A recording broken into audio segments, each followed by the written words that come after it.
there we go with the Eight of Hearts, and welcome to my channel if you are stumbling across this video, or welcome back if you are familiar with the Cards of Truth series that I'm doing about the card of the day. Let's say for the new ones that in the Cards of Truth system we have an energy for each day of the year. We have 52 cards, so these energies repeat themselves in different dates, okay, in the 12 months.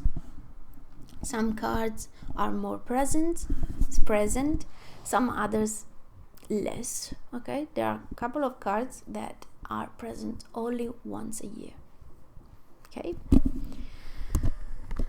With the Eight of Hearts, whenever I deal with an 8, might be because I was born on an 8th day, not as a card, but on the 8th of November, and my life path is an 8 numerologically speaking.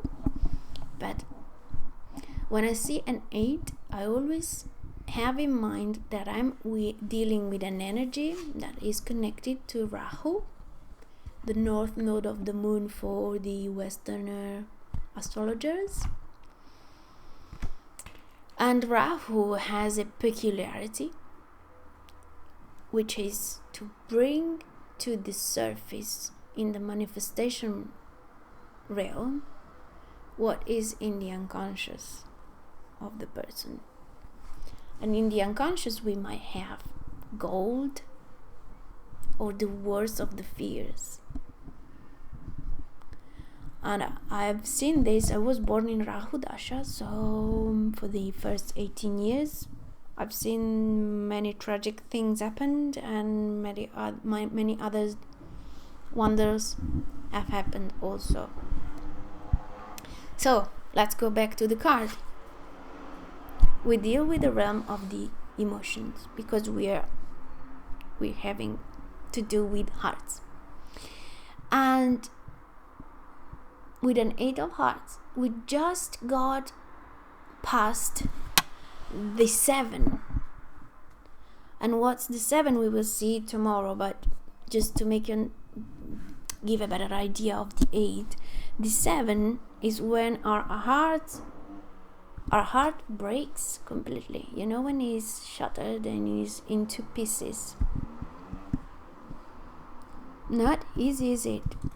But that's what it takes for the ego to say goodbye, basically. And we felt it. If you are super young, you might still have to go through this. Don't fear it. Don't worry. Okay. But if you are gone through the break of the heart, you will know that something happens which is specific.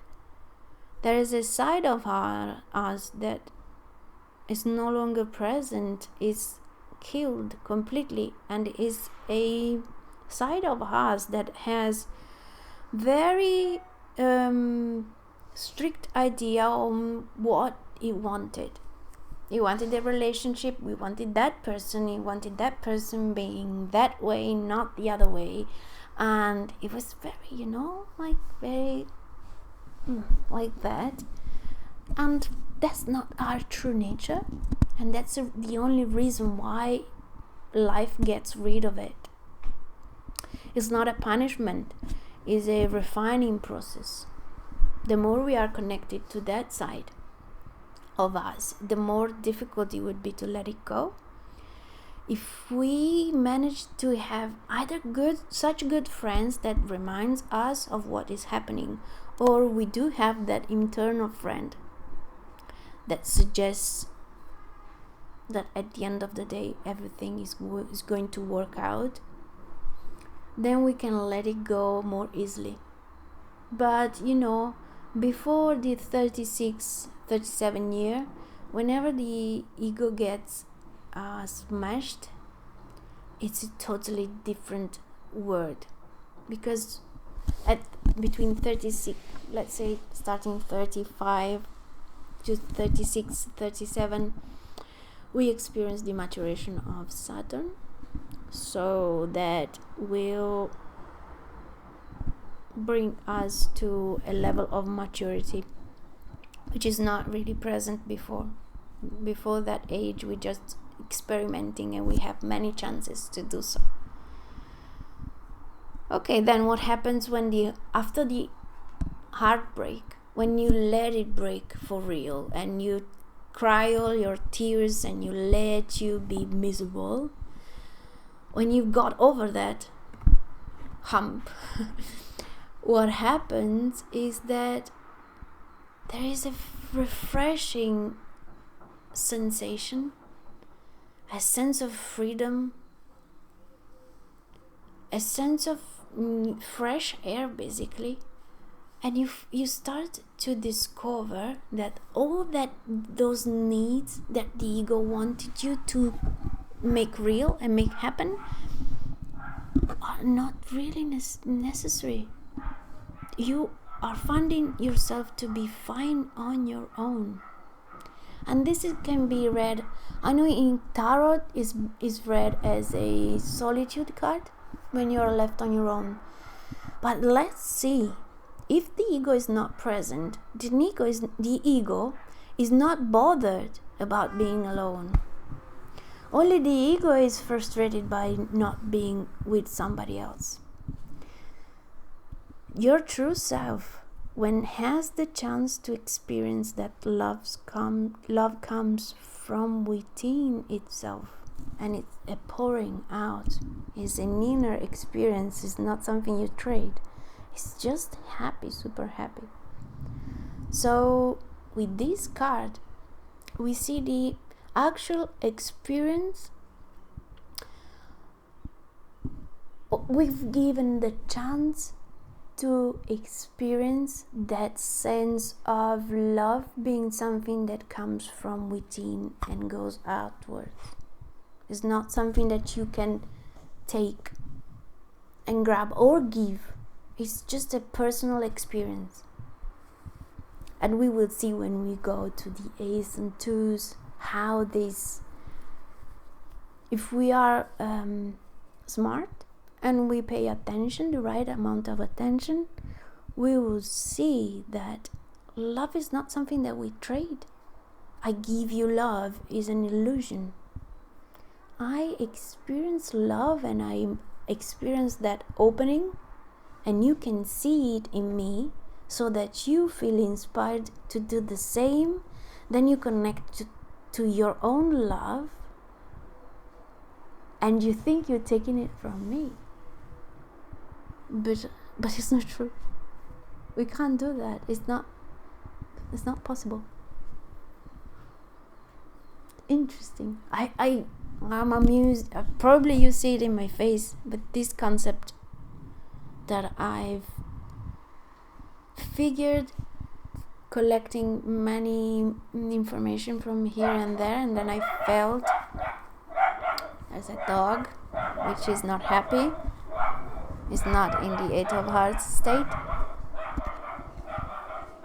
Well, let's let it be. He's very upset. When I've realized that, it felt really empowering, because the illusion that love comes from somebody else was putting me in that position of chasing and waiting and wanted to be given to me. But when I realized, and it was a it was realization inside of me, that love comes from within, cannot be shared, can be experienced internally, simultaneously, God, my pronunciation, at the same time. Me, I experience mine, and you experience yours, and that is great. But that is about it. And if I know that I'm the source of love, I understand that I don't need anybody else to feel that. It's in my own hands, basically. That's my take on the Eight of Hearts. For now, being the 2019, that's what I feel like saying to you guys. And I've mentioned in other videos, I like to take these videos onto a different path and share my personal understanding, my own experience of the cards. So you will see a side of the card. It's not all the details and everything. So you look it up with other people. It's enriching for sure. I have many brilliant colleagues around. They do a fantastic job, and they might be more detailed, like all the technical stuff. I'm more experiential. So that's what I have to give, and that's what I try to do. I'll see you in the next video with the Seven of Hearts tomorrow.